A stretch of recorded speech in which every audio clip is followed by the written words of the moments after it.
When a young black girl was told to play the violin as a joke by her teachers, no one expected what would happen next.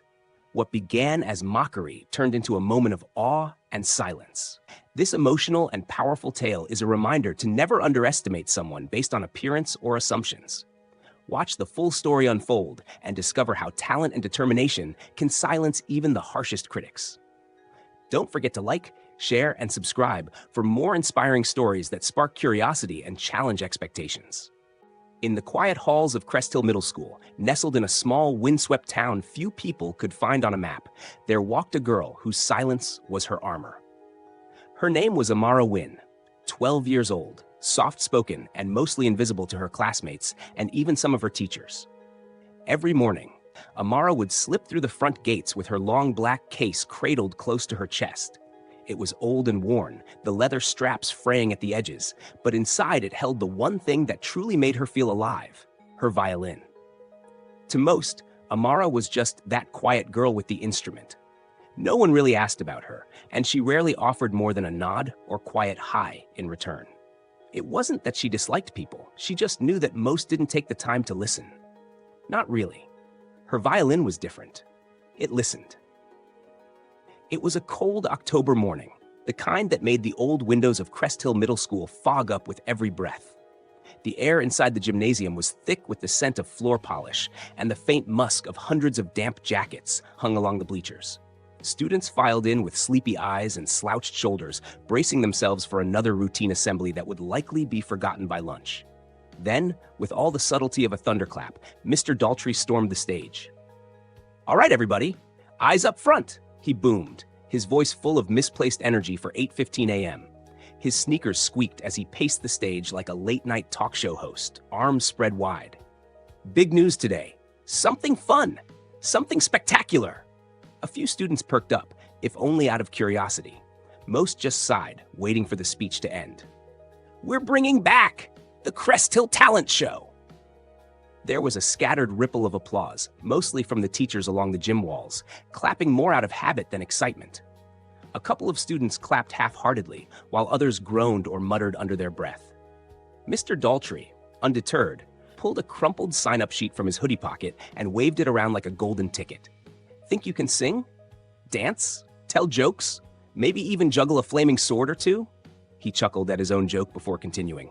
"The stage is yours. Friday night. Big crowd, big lights, big chance." He started rattling off details, sign-up deadlines, performance length limits, equipment requests, none of which seemed to catch the crowd's attention, until he paused.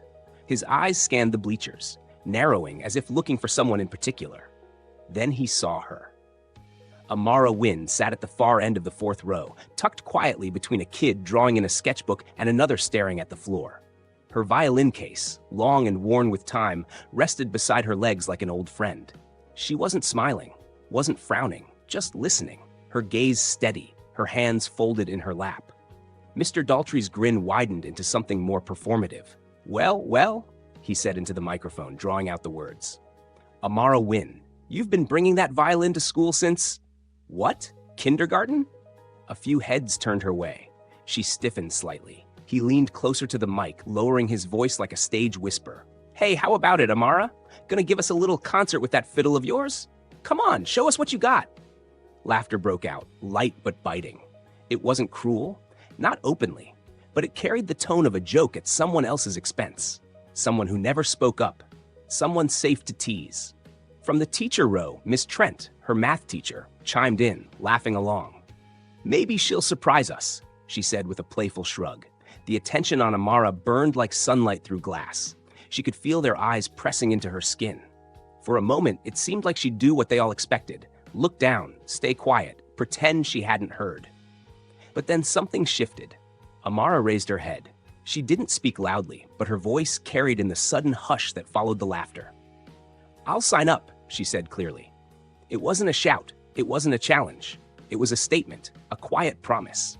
The gym fell silent. Not just the students, the teachers too. Even Mr. Daltrey blinked, caught off guard by the reply. Amara didn't look away. Her expression didn't change. She simply reached down, picked up her violin case, and held it with quiet confidence. No one laughed after that. Crest Hill Middle may have been where Amara carried her violin, but home was where its voice came alive. After school, she would climb the 4 flights of creaky stairs to a small apartment tucked between identical units in a weathered gray building. The hallway smelled faintly of old paint and coffee grounds, and the walls bore years of scuffed memories. Her mother worked long shifts at a nearby diner, often returning home exhausted, but always with a warm smile and a kiss on Amara's forehead. Their apartment was modest, just 2 rooms and a kitchen, barely big enough for 2 people to stand in at once. But inside Amara's bedroom, past the uneven floorboards and the loose curtain rod, was a space that had become sacred. Her room was quiet, calm, and filled with only what she needed.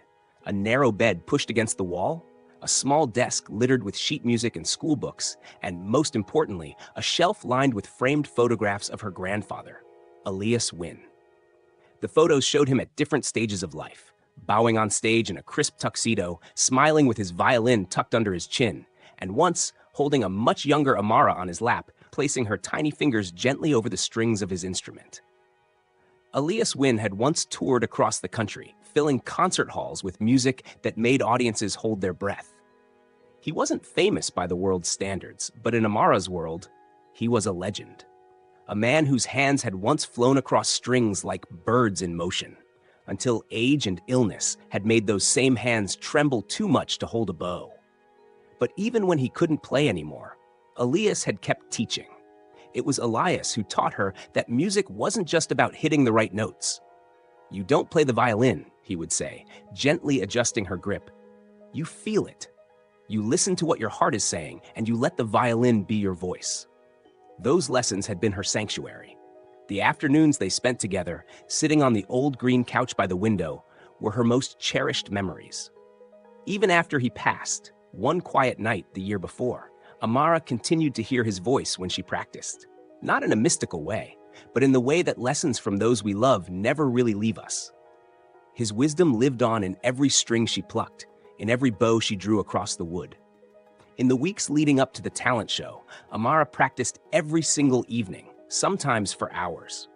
The world outside her window blurred into a series of sunsets, each one ushering in another chance to refine her performance. Her music was her language, and this piece, this one she was preparing, was her story. It wasn't flashy or fast. It didn't come from any famous composer. It was something she had written herself, drawing from melodies Elias had once hummed and the grief she had carried since losing him. Some nights her mother would pause outside the door, a cup of tea cooling in her hand, listening in silence. She wouldn't interrupt. She never did. Instead, she'd close her eyes and let the sound wash over her like ocean waves gently rolling onto a forgotten shore. And inside the room, Amara would play with a fierce kind of focus. Each movement of her bow was deliberate, each note purposeful. Not because she wanted to prove her teachers wrong, though a part of her did, but because this was her moment to bring her grandfather's voice back into the world, even if just for a few minutes. To her, the talent show wasn't just a stage. It was a tribute, a way to say, "You taught me, I remember, and now I'll let them hear what you gave me." The evening of the talent show arrived cloaked in the kind of excitement that only middle school events can stir. A strange blend of nerves, chaos, and overcooked microwave popcorn. The Crest Hill Auditorium, usually reserved for assemblies and PTA meetings, had been transformed with colored paper banners and blinking string lights taped awkwardly across the stage. Parents shuffled in, clutching jackets and programs. Teachers took their usual spots in the front row, armed with clipboards and mild expressions of encouragement. The students, however, filled the room with an entirely different kind of energy. Whispers and laughter swirled in every corner like static in the air. Backstage, performers huddled in small groups. A boy in a sparkly jacket practiced his magic routine with shaking hands. A trio of girls rehearsed dance steps in whispered counts of 5, 6, 7, 8. Others paced or peeked through the curtain, hoping for, and dreading, their name to be called. Amara stood alone in the farthest corner of the backstage area, clutching her violin case to her chest. She wore a simple black sweater and jeans. No glitter, no sequins. No backup music, just her. She could hear the show unfolding on the other side of the curtain, Clapping, occasional bursts of laughter, music track skipping, and the excited voice of the MC announcing each act. And then she heard it. Next up, we have Amara Wynn. Her name echoed through the speakers and scattered through the crowd like a stone tossed into a pond. A murmur followed. Not the excited kind, more the kind that sounded like confusion and quiet curiosity. Amara stepped out into the lights. The audience fell into a hush. It wasn't silence out of respect. It was the kind of quiet born from not knowing what to expect. Some students leaned forward, whispering to their neighbors. "Is that the violin girl? Wait, isn't she the one Mr. Daltrey made fun of? She actually signed up?" Amara ignored it all.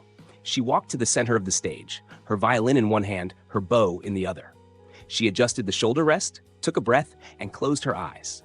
The lights were warm against her skin. Her heart pounded, not out of fear, but out of anticipation. She lifted the violin to her chin, raised the bow, and then paused. The silence was total. You could hear the distant hum of the vending machine in the hallway. You could hear someone shifting in their seat. But mostly, you could feel the room holding its breath. Then, she played. The first note floated into the air like something too delicate to touch. It lingered, then gave way to the next, and the next. The melody moved with a rhythm that was not rushed, but purposeful. It was not flashy, but it was full. Full of something deeper than most expected from a 12-year-old girl on a school stage. It wasn't a song they recognized. It wasn't something from the radio or a movie. But it didn't matter. What Amara played wasn't for popularity. It wasn't for praise. It was for her grandfather. For the quiet nights they spent by the window, for the ache in her chest that never quite left, for every time she was overlooked, dismissed, or laughed at, for the strength she found in silence.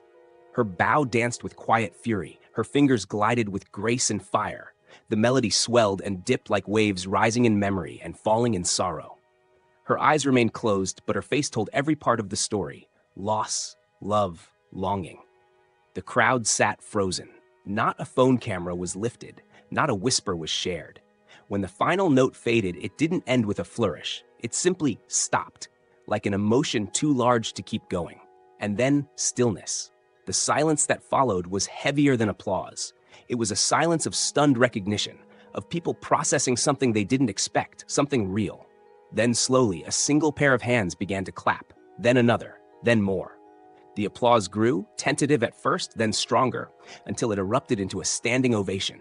Chairs scraped back as people rose to their feet. Some had tears in their eyes, some just stood in awe.